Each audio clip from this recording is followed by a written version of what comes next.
Honour killing Pakistan में पिछले एक साल में कोई 470 के करीब ऑनर किलिंग के केसेस जो है वो रिपोर्ट हुए। ऑनर किलिंग है क्या? ऑनर किलिंग में खास तौर पे जो विक्टिम है वो बच्चियां और खवातीन होती हैं। बैकवर्ड एरियाज में तो बहुत ज़्यादा ये हो रहा है, जहाँ पे लोग कानून को नहीं समझते और गैरत का बहुत ज़्यादा वो इशू बनाता है। लेकिन जो पढ़ा लिखा तबका है वो किसी हद तक कंप्रोमाइज़ कर लेता है, चले उसकी अपनी ज़िंदगी है। माइनॉरिटीज़ के हवाले से या क्रिश्चियंस के हवाले से ये इस तरह का मारना मार देना ये रूटीन है। माइनॉरिटीज़ के लोगों को कत्ल भी इस वजह से किया जाता है कि हम अपने जो दूसरे असर रसूख वाले दुश्मन हैं उन पर असर डाल सके कि हमने इतने कत्ल। क्रिश्चियन कम्युनिटी के अंदर भी ऑनर किलिंग है। समटाइम अपनी लड़की को कत्ल कर देते हैं, लेकिन जब किसी मुस्लिम के साथ क्रिश्चियन लड़की जाती है तो वो ख़ानदान का प्रेशर और उनका सामना करना मुश्किल हो जाता है।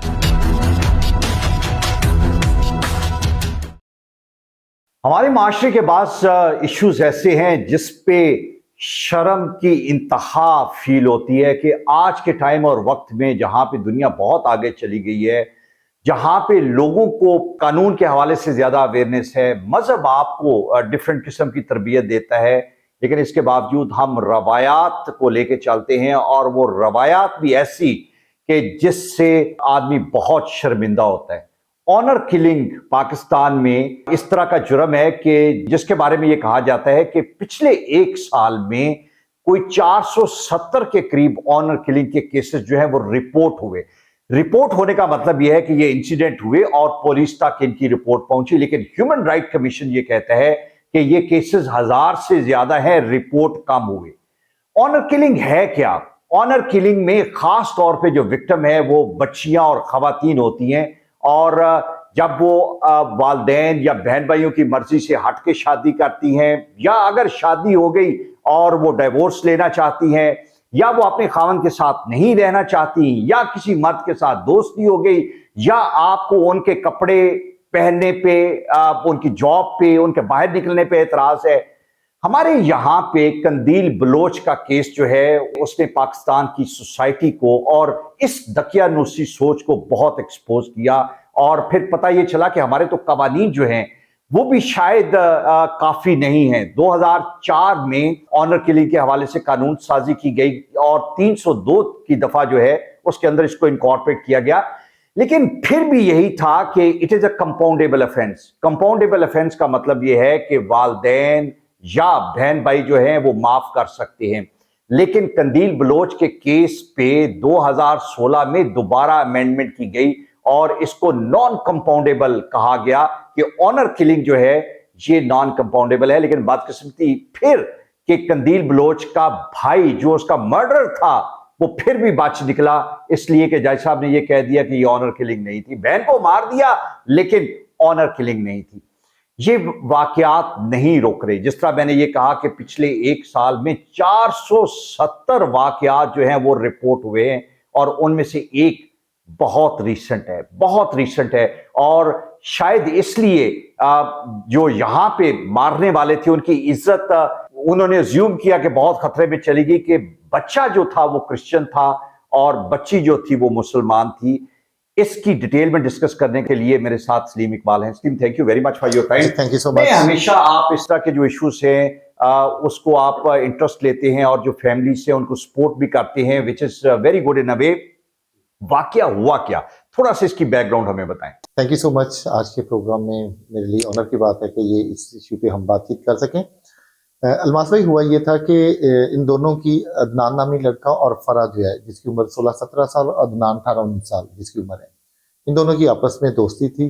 कत्ल होने से 3 माह पहले भी ये लड़की उसके साथ फरार हो चुकी थी। ठीक है। फिर बाद में खानदानी तौर पर प्रेशराइज किया गया, लड़की वापस कर दी गई, और 3 महीने के बाद फिर लड़की ने लड़के के साथ राब्ता करके तो घर से भागी है।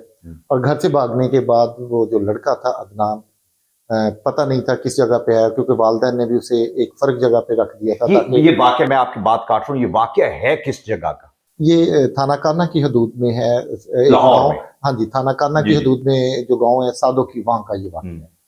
और उसके बाद वो लड़की को जब वो लड़का लेके जाता है या लड़की उसके पास पहुंचती है, तो उसने गांव के हालात जानने के लिए कि क्या पोजीशन है, उसका जो करीबी दोस्त था, एक सिक्योरिटी गार्ड था करीबी हाउसिंग सोसाइटी में, उससे रब्ता किया तो वो जो सिक्योरिटी गार्ड था उसने फैमिली को बता दिया कि इस नंबर से कॉल आई है और उसकी लोकेशन जो है वो लोकेट होगी क्योंकि लड़की के कुछ खानदान के जो अफराद हैं वो पुलिस में थे, उन्होंने अपने असर रसूख से उनको लोकेट करने के बाद घर बाहर गली में लाकर जो है लड़की का जो वालिद है शरीफ में हो, उसने जो उसको फायरिंग करके दोनों को बेदर्दी के साथ कत्ल कर दिया। उनको वहां से लेके आए, दोनों लड़का और लड़की दोनों को लेके आए, दोनों को लेकर अपने घर लेके आए, घर गली में लाके मारा, अपने घर में गली में लाके दोनों को मार, लड़की को भी और लड़के को भी और लड़के को। Very sad, very sad. तो फिर उसमें अरेस्ट क्या, मुझे तो एफआईआर की तफसील बताएं कि एफआईआर दर्ज करवाने में कोई मुश्किल हुई, क्या हुआ?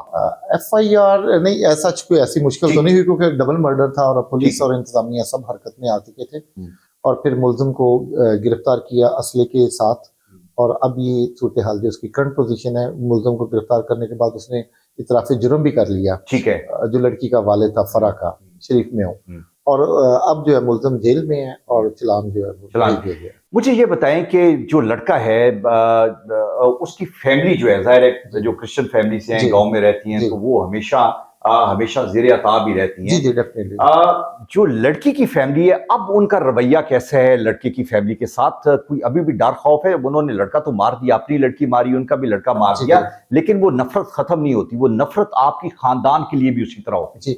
अब लड़की वाले तो डेफिनेटली बासर लोग हैं रुपए पैसे के लिहाज से भी, और जो अदनान की फैमिली वो मेहनत मजदूरी करने वाले लोग हैं, रुपए पैसे के मुताबिक भी वो उनका वो बनता नहीं है उनके साथ जो स्टैंडर्ड है।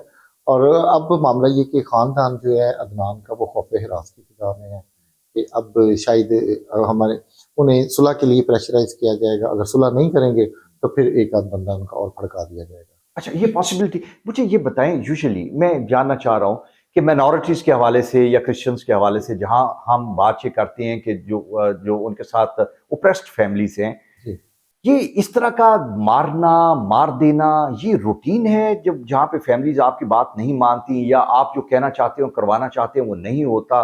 मैं एक्चुअली जानना चाह रहा हूँ कि हो क्या रहा है। एक्चुअली जो मिनॉरिटी से जिन लोगों के जो ताल्लुक है उनको एक तो ये समझा जाता है कि ये वाइसलेस लोग हैं, दूसरा ये तादाद में कम है और फिर इनकी सुनी भी नहीं जाएगी, और प्रेशर भी बहुत ज़्यादा उन पे इस चीज़ का, रुपये पैसे का।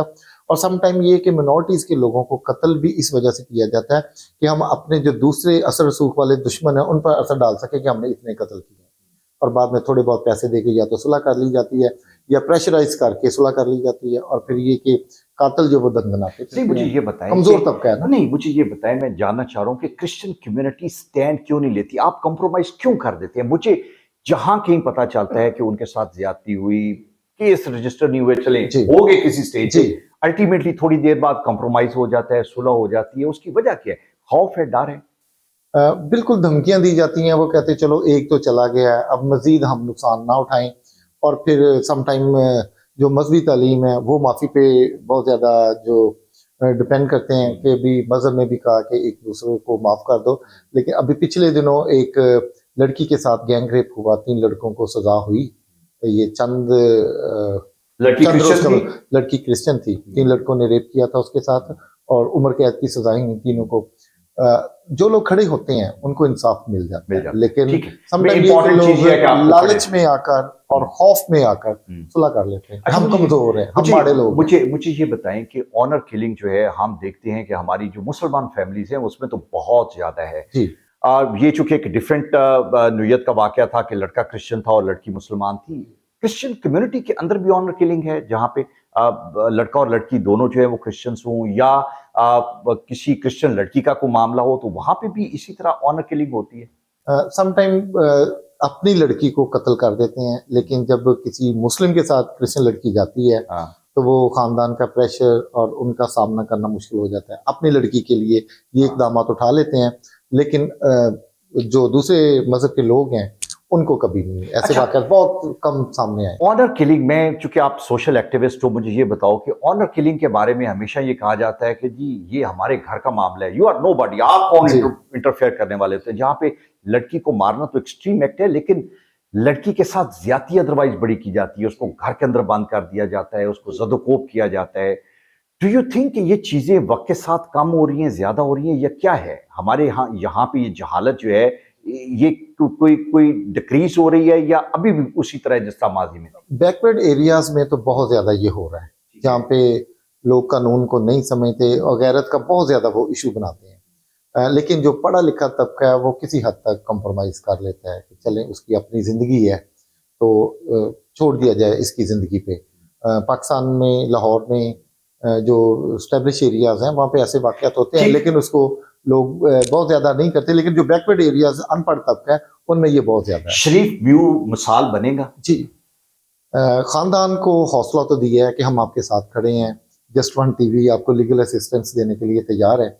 तो उन्होंने इस चीज़ के लिए कहा कि हम डेफिनेटली आपसे ही तवक्को करते हैं कि आप हमें इंसाफ देंगे। जब तक वो स्टैंड लेंगे हम उनका साथ देंगे, अगर वो स्टैंड नहीं लेते तो फिर इंसाफ दिलाना मुश्किल है। ठीक है सलीम, बहुत शुक्रिया। हमें जहाँ पे आपके साथ ज्यादती हो, जुल्म हो, हम ये कोशिश करते हैं और सलीम जैसे दोस्त अहबाब और सोशल एक्टिविस्ट और जस्ट वन टीवी भी कि हम आपको सपोर्ट दें इर्रिस्पेक्टिव कि आपका मजहब क्या है। आप सब by the end of the day humanity is what really matter. मजहब बाद की चीजें हैं लेकिन इंसानियत सबसे ऊपर है और हमें इंसान किसी की भी जिंदगी का ज़िया नहीं होने देना चाहिए। और जो लोगों की जिंदगी के साथ खेलते हैं और खास तौर पे अपनी औलादों के साथ, अपने बच्चे और बच्चियों के साथ जो इतनी वहशियाना तरीके से पेश आते हैं, उनको मिसाल जरूर बनना चाहिए।